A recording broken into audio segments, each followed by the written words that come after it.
Hello students, हम कर रहे हैं इंग्लिश क्लास 9 का क्वेश्चन पेपर है लैंग्वेज एंड लिटरेचर का। चलिए कर लेते हैं 2024-25 इंग्लिश लैंग्वेज एंड लिटरेचर। फटाफट से देख लेते हैं पेपर। तो ये आपका सेक्शन ए है, इसमें 20 मार्क्स के आपके पैसेज है। तो आपको पैसेज पढ़ना है और पैसेज को पढ़ के आपको इस पैसेज के आंसर्स देने हैं। तो ये क्वेश्चन है कुछ पैसेज में जो गिवन है आपको आपको इनके आंसर्स देने हैं ताकि आपको, ठीक है। नेक्स्ट देख लेते हैं। नेक्स्ट पैसेज आपको दे रखा है क्वेश्चन 2, इसके भी आपको आंसर देख लेने हैं। क्वेश्चन दे रखे हैं और कुछ क्वेश्चन एमसीक्यू बेस है और कुछ में आपको जो है स्टेटमेंट फॉर्म में आंसर देने हैं। क्लियर है आपको? चलिए, तो सेक्शन ए आपको समझ आ गया होगा। नेक्स्ट है सेक्शन बी, ग्रामर का। ग्रामर का सेक्शन बी हम कर लेते हैं। चलिए आप मेरे साथ ग्रामर का सेक्शन बी कर लीजिए। सेक्शन बी आपका ग्रामर का है, इसमें पूछा है आपसे। चलिए सेक्शन बी कर लेते हैं। पहला पूछा है आपसे कंप्लीट करने हैं 10। कितने करने हैं आपको? टोटल 12 दिए हुए हैं और आपको इसमें से सिर्फ 10 को ही क्या करना है? कंप्लीट करना है। कितने कंप्लीट करने हैं? 10 आपको कंप्लीट करने हैं। फर्स्ट वाला है, फर्स्ट वाले में दिया है फिल इन द ब्लैंक्स। तो dear diary, today I want to know about railway station to receive my uncle and aunt who were dash from the Mumbai, it was rainy day. और option में आपको कम दिया हुआ है, तो कम की जगह हम क्या लिख देंगे? यहाँ पे कमिंग लिख देंगे। क्या लिख देंगे? Coming, COMING। तो फर्स्ट वाले में कम की जगह कमिंग आ जाएगा। सेकंड वाला आपको जो दिया है, सेकंड में क्या पूछा आपसे? सेकंड है आपके लिए, आपको रीड करना है और इसमें से एरर निकालना है। तो दिया है my uncle broke down yesterday, my uncle broke down yesterday and I had to walk to reach my school. I reached late, could have taken a bus instead। तो आपको इसमें से जो मिस्टेक है वो निकालनी है। तो एरर क्या है और करेक्शन क्या है? तो एरर है जो है इसमें वो निकालना है। तो एरर क्या है? एरर है आपका कुड। एरर क्या है आपका? एरर आपका कुड है। क्या है एरर? कुड। तो आप यहाँ पे एरर ढूंढ लेंगे, एरर कर लिख देंगे कुड। तो यहाँ पे लिखा हुआ है ना आई कुड, तो एरर क्या है? कुड है। और जो इसकी करेक्शन होगी वो क्या हो जाएगी? करेक्शन हो जाएगी इसकी शुड। कुड क्या करेक्शन क्या हो जाएगी? Should, SHOULD। तो करेक्शन आपकी शुड हो जाएगी। नेक्स्ट को पूछा है आपसे, नेक्स्ट में क्या पूछा है आपसे? नेक्स्ट में पूछा है Sunita and common had a conversation about the opening a new restaurant. Report है ये, does this restaurant serve Chinese. तो जो हिसाब से पूछा हुआ है, ठीक है। तो आपको इसको क्या करना है? करेक्ट करना है। तो इससे जो आप करेक्ट करेंगे तो आगे देख लेते हैं क्या पूछा है इसमें, ठीक है। कल तो कहाँ है ये? अच्छा, थर्ड था। तो थर्ड में जो पूछा है, पूछा क्या आपसे? थर्ड में पूछा है सुनीता वाले में, does she does this restaurant service Chinese food. तो यहाँ पे आप इसमें लिख देंगे Komal asked Sunita if whether the restaurant serve Chinese food. तो क्या लिखेंगे आप इसमें लिख देंगे, मैं लिख देता हूँ। तो हम इसमें लिख देंगे Komal asked Sunita if she whether, if क्या, इफ भी लिख सकते हैं, वेदर भी लिख सकते हैं, that restaurant serve Chinese food. तो जो क्वेश्चन पूछा हुआ है इसका आंसर लिख देंगे Komal asked Sunita whether that restaurant serve Chinese food, या if that restaurant serve Chinese food. Next देखेंगे। नेक्स्ट वाला है हमारे पास, नेक्स्ट में पूछा है हमसे क्वेश्चन फोर्थ है। क्वेश्चन फोर्थ में पूछा हुआ है आपसे, रीड करना एक डायलॉग। डायलॉग है, Asha can I borrow your maths book for a couple of days. Kalpana, yes certainly I have already studied for test tomorrow। Asha आज Kalpana dash for the couple of. तो इसमें क्या लिखेंगे आप? तो क्या लिखेंगे? तो ऑप्शन, इसका आंसर हो जाएगा option D, if she could borrow her maths book. तो इसका आंसर क्या हो जाएगा? तो आंसर हो जाएगा इसका if she could borrow her maths book. Next देखेंगे। नेक्स्ट है fifth, fill in the blanks by choosing the correct option to complete the opening line of the news। तो लिखा overflow Yamuna call mile long jams in Delhi, traffic police issue advisory. ठीक है। The visual of the social media also showed huge traffic on the national highway and सराय काले खां। इसमें लिखा है when which where vehicles were। तो इसका आंसर क्या हो जाएगा? आंसर हो जाएगा where। तो इसका करेक्ट ऑप्शन क्या होगा? where होगा। यहाँ लगा देंगे हम where। क्या लगा देंगे? where, HERE, इसमें क्या लगा देंगे हम, वेयर। नेक्स्ट है आइडेंटिफाई करना है, तो आइडेंटिफाई क्या करना है, identify the error and supply the correction of the given substance. तो पहले हम आइडेंटिफाई करेंगे और फिर करेक्शन को कर देंगे। 6 वाला है, तो लिखा है notice is here bye given that the sale deed document dated 1st August 2023 executives between the Ram and Shyam resigned at the DM have misplaced and traceable yet। तो जो यहाँ पे एरर ढूंढना है और एरर के बाद उसकी करेक्शन देंगे। तो एरर क्या है, Ram and Shyam at the DM Churu. तो यहाँ पे जो एरर है वो है हैव, तो डीएम चूरू के लिए यहाँ पे एरर क्या है, एरर है हैव, और करेक्शन क्या हो जाएगी इसकी, हैव हो जाएगी। तो एरर क्या है इसका, एरर है आपका हैव, करेक्शन क्या हो जाएगी इसकी, करेक्शन हो जाएगी हैज। क्लियर है, तो एरर भी लिख दिया मैंने और उसकी करेक्शन भी लिख दी। नेक्स्ट देखेंगे 7th वाला। 7th में आपसे क्या पूछा है, 7 देख लेते हैं। 7th है आपको दे रखा है select the option identify the error and supply the correction in the chosen. तो आपको यहाँ पे सेलेक्ट करना है एरर और उसके बाद उसकी करेक्शन को क्या करना है, चूज करना है। देख लीजिए कैसे होगा ये, तो इसमें करेंगे, तो इसका एरर और करेक्शन देख लेते हैं। तो इसमें क्या है, तो देर का please grant me leave for 3 days, please grant me leave for 3 days that I can take proper rest. I may attend my class after 3 days once my health come back to the normal। तो एक application form में दे रखा है error ढूंढना है, तो इसका error हो जाएगा क्या, एरर हो जाएगा मे। एरर क्या जो है इसका एरर क्या हुआ, एरर होगा मे, ये एरर क्या हो जाएगा, मे हो जाएगा, आई मे, एरर हो जाएगा मे। और इसकी जो करेक्शन है वो क्या हो जाएगी, करेक्शन हो जाएगी विल। तो मे क्वेश्चन में लिखा हुआ, मे की जगह क्या लगा देंगे, विल। तो ऑप्शन डी इसका करेक्ट आंसर होगा, एरर मे, और इस जो करेक्शन होगी वो क्या हो जाएगी, विल हो जाएगी। नेक्स्ट है complete the given sentence by filling the blank with correct option है। इससे पूछा बोला हुआ है dash knowledge is dangerous things, dash knowledge is dangerous thing, a little, little, the little और अ फ्यू। तो आंसर हो जाएगा इसका अ लिटिल। पढ़ा भी होगा हमने, अधूरा ज्ञान जो होता है डेंजरस होता है। तो अ लिटिल नॉलेज यहाँ पे लिख देंगे हम a little, a little, LITTLE, a little knowledge जो इज अ डेंजरस थिंग। तो इसमें क्या लिख देंगे, लिटिल लिख देंगे। नेक्स्ट है आपका, नेक्स्ट देखेंगे। नेक्स्ट आपको रिपोर्ट दे रखा है क्वेश्चन नंबर 9th में। देखो क्या करेंगे, 9th वाले को पढ़ लेते हैं फटाफट से। 9th वाले में हमें रीड द डायलॉग्स, डायलॉग पढ़ना है। Doctor, do you feel down from time to time? Mister Sagar, patient, yes I do not stay in good mood. The doctor, while trying to figure out the patient ailment, asked if he felt down from time to time, or to which the patient affirmed। तो doctor और एक patient है उसके बीच में ये बात हो रही है।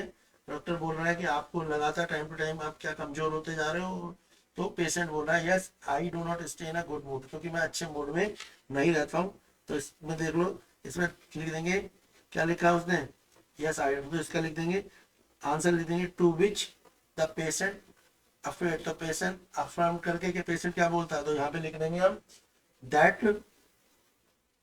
तो हम क्या लिखेंगे इसमें, लिखेंगे that he does not stay in a good mood. तो यहाँ लिख देंगे बेटा that he does not in a good mood, जो पेशेंट है उसका मूड अच्छा नहीं रहता, बस ये लिख देंगे दैट ही। यहाँ पे क्या लिखा हुआ है, दैट ही, क्या लिखा है, ये लिखा है he does not, he does not in a good mood. तो क्या लिखेंगे, he does not in a good mood. Next है फिल इन द ब्लैंक्स है the climate control by the scientist on dash media yesterday। तो यहाँ पे क्या लिखेंगे, blown up, the by the scientist blown up on the local media। तो हम यहाँ लिखेंगे blown up, ठीक है, या blew up भी लिख सकते हैं, below up भी लिख सकते हैं, below up भी आप लिख सकते हैं, ठीक है, या below, BLEW, below up आप लिख देंगे यहाँ पे। नेक्स्ट पूछा है आपसे नेक्स्ट है 12th। 10th के बाद आपसे क्या पूछा है? 10th तक हो गया आपका। नेक्स्ट देखेंगे, नेक्स्ट है आपका 11th। 11th तो बोला है आपको, बल्कि ऑप्शन भी दिए थे यहाँ पे, लो ना, ये ऑप्शन भी दिया हुआ है, आप ऑप्शन से भी यहाँ से देख सकते हैं। ऑप्शन देखना, ऑप्शन ए, ठीक है, बिलो आप लगा देंगे। इसके बाद कंप्लीट करना है the line from the famous poem by filling the blank. तो लिखा है great gorgeous golden sun sign dash on today. तो इसका आंसर क्या हो जाएगा? जो ये है इसका आंसर हो जाएगा डाउन। ऑप्शन है इसमें, great gorgeous down sun down on me today. तो इसका ऑप्शन है ऑप्शन ए, डाउन हो जाएगा। नेक्स्ट देखेंगे 12th वाला। 12th है, इससे फिर आइडेंटिफाई करना है आपको एरर। आइडेंटिफाई कर लेंगे, spending the time with the 3 kids bring immediately as well as a long lasting gain for the parents. According to the research, children of the concerned parents are more efficient to use the given format or response. तो इसमें error भी देखेंगे और option देख लेंगे error के हिसाब से। तो 12th वाला है, इसका एरर देख लो। तो इसका एरर हो जाएगा, इसका एरर होगा आपका, एरर हो जाएगा इसका देयर। एरर क्या हो जाएगा इसका? देयर हो जाएगा। एरर हो जाएगा देयर और करेक्शन हो जाएगी देयर। तो ये यहाँ पे लिखा हुआ है, रॉन्ग जो लिखा है वो ये है, ऐसे देख लेंगे हम। लिखा है स्पेंडिंग टाइम विद देयर, तो THERE वाला देयर थोड़ी होता है। एरर क्या है? THERE। जब हम किसी पर्सन के लिए लिखते हैं तो हम क्या लिखते हैं? TH। तो हम जब हम किसी व्यक्ति के लिए लिखते हैं तो हम THERE थोड़ी लिखते हैं, तो हम क्या लिखते हैं? TH, क्या लिखते हैं? THEIR। तो हम लिखते हैं देयर। दोनों की प्रोनाउंसिएशन लगभग एक सी होती है, मगर चेंज होता है। THEIR, तो हम क्या लिख देते हैं? हम देयर लिख देते हैं, THEIR। तब लगेंगे देयर, THEIR। क्लियर हो गया? ठीक है। इसके बाद नेक्स्ट है आपके पास, आपको नेक्स्ट में क्या बोला है? नेक्स्ट है आपको एक स्कूल रिसेंटली सेलिब्रेट कर रहा है स्पोर्ट्स डे, जिसमें आपको क्या कहा है कि स्पोर्ट्स डे स्कूल सेलिब्रेट कर रहा है, उसके ऊपर आपको क्या लिखनी है? उसके आपको एक डिस्क्रिप्टिव राइटिंग लिखनी है। क्वेश्चन में दी हुई है डिस्क्रिप्टिव राइटिंग आपको, यानी एक दिया हुआ है कुछ आपको फिगर दे रखी है, इसको आपको देख के इसमें डिस्क्रिप्टिव राइटिंग लिखनी है। 120 वर्ड्स की डिस्क्रिप्टिव राइटिंग होनी चाहिए। कितने वर्ड्स की होनी चाहिए ये राइटिंग? ये राइटिंग 120 वर्ड्स की होनी चाहिए। इसके बाद इसमें और का ऑप्शन दे रखा है। और का ऑप्शन में बोला हुआ है आप A new principal has joined your school। आपके स्कूल को एक नए प्रिंसिपल ने ज्वाइन करा है और इसने स्कूल में कुछ इंप्रूवमेंट करी है, और आपने वो इंप्रूवमेंट को अप्रिशिएट करो कि क्या ट्रांसफर करा, तो अपने पापा को बताओ डिस्क्राइब करके उन्होंने क्या क्या स्कूल में चेंजेस करे हैं जो आपको अच्छे लगे हैं। क्वेश्चन नंबर 5 देखेंगे। क्वेश्चन नंबर जो 5 है वो देख लेते हैं। क्वेश्चन नंबर 5 क्या है इसका? हाँ, 5th वाले में आपको वापस से क्या करना है? फिर एक रिपोर्ट राइटिंग लिखने को दी हुई है, तो आप एक रिपोर्ट राइटिंग लिख लेंगे, ये भी 120 वर्ड्स की है। इसके बाद आपके पास लिटरेचर है, जो आपकी बुक का है। लिटरेचर से आप ये जो स्टैंजास दिए हुए हैं, स्टैंजास को पढ़ के इनके आंसर आप लिख देंगे। मैं आपको बता देता हूँ किस किस के आंसर क्या है, कुछ आंसर आपको क्लियर कर। तो जो आपसे पूछा गया है पहले वाले में, ये आपको क्वेश्चन 6 है, बुक का क्वेश्चन है, ठीक है ना। तो इसमें बोला है, तो पहला है the Bismillah Khan find Banaras and Dehradun age. तो बिस्मिल्लाह खान को बनारस और देहरादून क्या लगा? तो most wonderful town of the world. तो बिस्मिल्लाह खान को क्या लगा भाई? बनारस और देहरादून। तो आप लिख देंगे most wonderful town of the world. दूसरा लिखा हुआ है according to understanding the extract explain Bismillah Khan love for his motherhood. तो उन्हें अपना मदरहुड पसंद क्यों था? तो लिख देना Bismillah Khan love his motherhood very much, क्योंकि फिर आगे लिख देना he mentioned that a student once wanted him to head of the Sanai school in the USA। एक स्टूडेंट उनसे यूएसए में सैनाई बजवाना चाहता था, मगर उन्होंने बोला कि उन्होंने स्टूडेंट को प्रॉमिस करा कि recreate the atmosphere of the Banaras by replacing the temple there. और उन्होंने कहा कि मैं जब भी सैनाई बजाऊंगा जब आप यूएसए में क्या कर दो? बनारस बना दो, ठीक है, तभी मैं वहां पे सैनाई बजाऊंगा। But Khan sahab him if he would be able to transport, ठीक है, तो अगर तुम ये सारी चीजें वहां पे कर पाओ। तो बनारस जो था उनके लिए क्या था?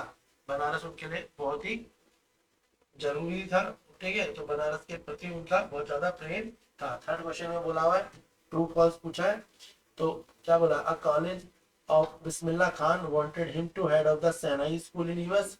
तो इसका आंसर है फॉल्स। तो थर्ड वाला है, इसका आंसर क्या है? थर्ड वाले का आंसर फॉल्स है। क्या आंसर है इसका? थर्ड वाले का आंसर फॉल्स है। लिख देंगे हम फॉल्स। क्या है इसका आंसर? फॉल्स। क्लियर हो गया?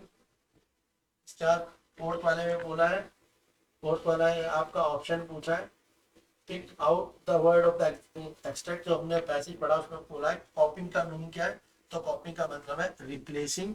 तो इसका आंसर हो जाएगा रेप्लिकेटिंग। क्या है?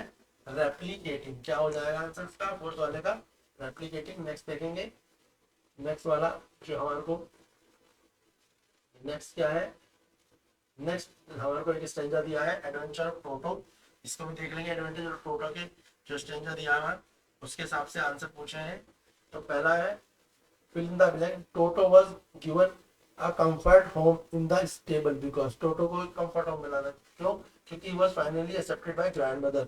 तो स्टेबल होम क्यों था? क्योंकि अब उनको टोटो को किसने एक्सेप्ट कर लिया था? ग्रैंडमदर ने भी। he was finally accepted by grandmother। Second को बोला है ट्रू फॉल्स बताना है। Grandmother paid toto a visit to see if he had food. तो इसका ऑप्शन है फॉल्स। सेकंड वाले का ऑप्शन क्या है? सेकंड वाले का फॉल्स है ऑप्शन।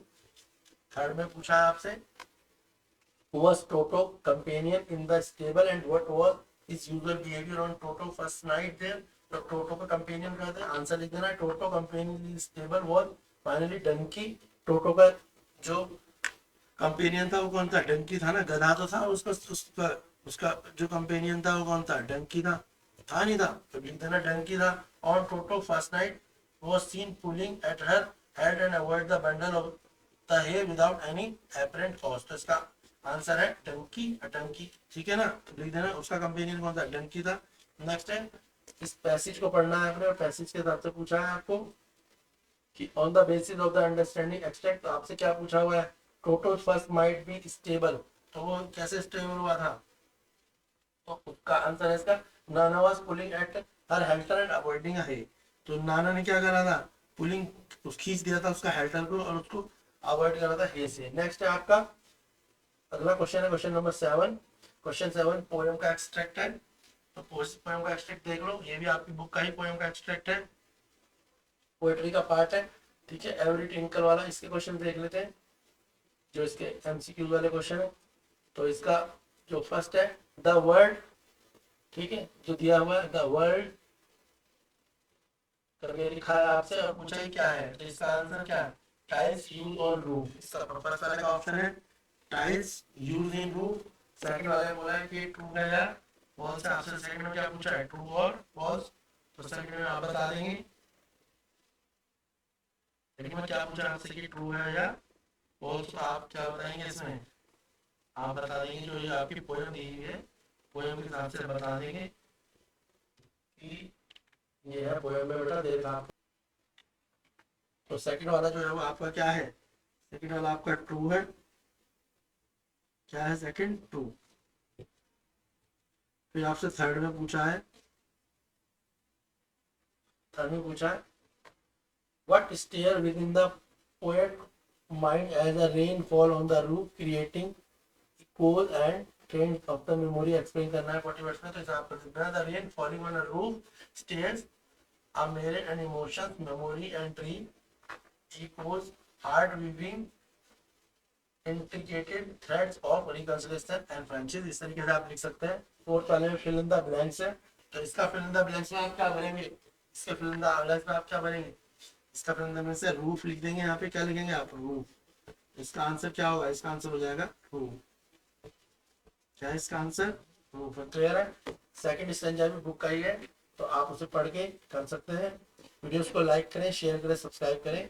क्लास 9 इंग्लिश का क्वेश्चन पेपर है 2024-25। इंपोर्टेंट पेपर है, आपके एग्जाम में बहुत हेल्पफुल होगा।